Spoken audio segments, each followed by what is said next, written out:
Actually, September is historically the worst month. So if you use SEAG Go in the terminal, that's where you can look at the heat map for the seasonality data for the S&P 500. So typically over the last 30 years, you'd see the S&P 500 drop about 0.7%, and then August is the second worst month behind that, down about 0.5%. But the difference now is we don't always see those seasonality trends hold. A lot of times major indexes can buck those trends, but it's more of you have this moment where you do have obviously the Federal Reserve, and really it's what Powell signals at this press conference as far as when you see the rotational trade that we've seen, especially since that CPI report on July 11th, and the amount of flows that have gone into, especially sectors that benefit from rate cuts. If you're thinking about industrials, financials, REITs, healthcare, utilities, those are the ones that are seeing exactly. And of course, you can't forget small caps too that have really benefited from this. So going back to this idea that the market tends to be weak seasonally in September and August, just the fact that people know that's there, it can also influence how they trade and how they position themselves.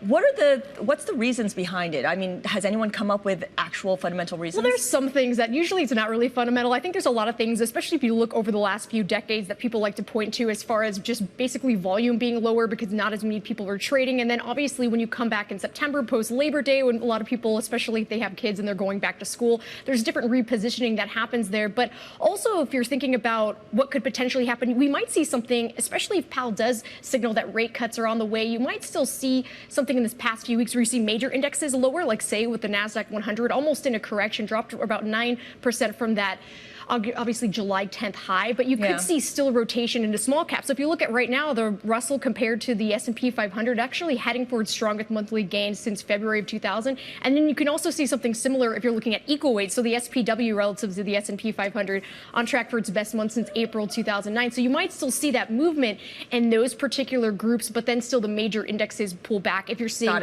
because they're weighted more heavily, obviously, toward those growth stocks. The extra wrinkle for this year, of course, is an election year as well. So how does that influence what we tend to see seasonally for the S&P and the NASDAQ? So usually what happens is the first half of the year in presidential election years tends to be weak, and then the second half is stronger, more toward the last 2 months, because then there's more indication of who's elected and also whether or not there's gridlock in Congress, because that's something that traders also care a lot about, because obviously you wouldn't have major swings in policy changes depending on that. But because actually there was a 14% gain the first half of this year, and that was the second best since 1928 based on some Ned Davis research.